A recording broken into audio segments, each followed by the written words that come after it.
Hey boss, CB400 yan ah. So ayun mga kaklasik, for today's video nga ay gagawin na nga natin coffee racer tong Honda CB400 na pinagawa sa atin ng client natin na taga Palawan. So babaklasin natin to ngayon mga kaklasik at ipoproseso at tatapusin nyo tong video na to para makita nyo kung anong magiging resulta na itong Honda CB400 na to. Kaya umpisa na natin, let's go! Ang gulo-gulo mo! Kaya umpisa ng baklasin tong CB400 at unang-una tatanggalin natin dito itong upuan niya mga kaklasik. Tapos baklasin natin itong mga to para makapagputol na tayo dito sa gagawa ng U-bend. Kaya natanggalan dito yung mga pagilid niya. Nakita dito yung mga dito.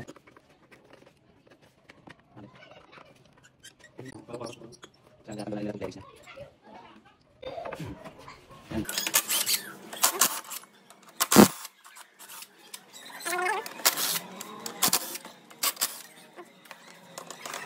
Kaya nabuti lang yung mga wires dito.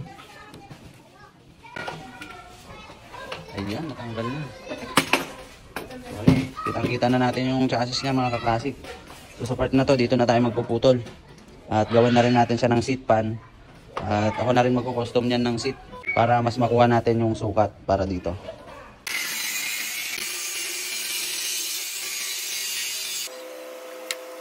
At ayan, naputol na yung part na to. So lagay naman natin yung U-bend. At naglagay kami dito ng solid na bakal para mas matibay. So welding naman natin to. Ayan, tapos na siya ma-weldingan. So gagawin naman natin siya ng seat pan gamit tong karton at para magawa na rin natin siya ng upuan. Pagkatapos nun, pwede na natin baklasin ito lahat para mapinturahan na rin.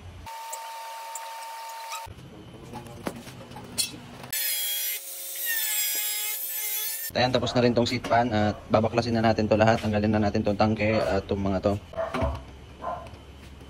A few moments later.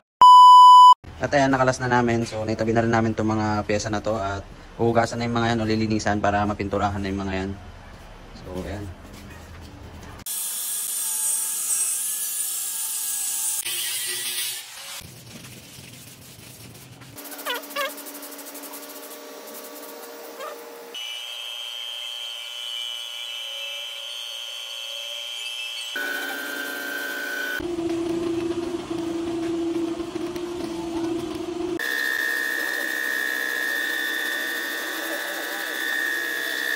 At ayun mga kaklasik, tapos na natin mapinturahan lahat ng mga kailangan pinturahan. So yan yung chassis, makina, swing arm, mugs, tsaka itong maliliit na pyesa na to, yung shock, tsaka itong fork nya.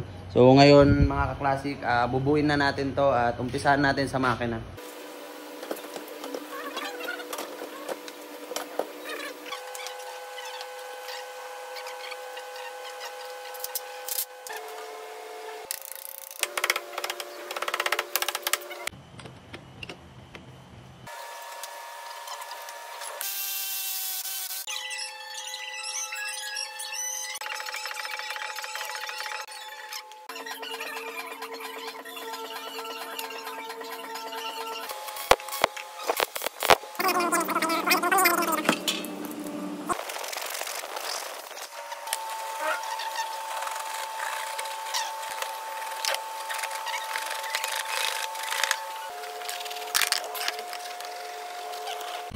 Ayan mga kaklasik, tapos na yung ginawa nating upuan. So ito yung lata at foam ng TMX na kinuha natin at pinagsama. So ito yung kinalabasan. Dadala naman natin to sa tagatagi natin para magawa na siya ng cover. Kasi natapos na rin itong upuan mga kaklasik. At dito naman sa unit natin ay kabit na yung headlight, speedometer, side mirror, tsaka yung fender niya sa harap. Bali, tapos na rin yan ma-wirings mga kaklasik. At ikakabit na lang natin yung tank, upuan, tsaka yung side cover, tapos yung pipe niya para may pakita na rin natin yung resulta. At ayun mga kaklasik, ito pala yung gagamitin nating pipe, itong SK Project na open pipe. So ikabit natin. Itong elbow na ito mga kaklasik, yung pinagawa lang natin. Ito namang elbow niya dito, ito pa rin yung dati.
hanggang doon na lang yung video at sa mga gustong magpagawa, mag-PM lang po kayo dito sa Facebook page natin or tumawag.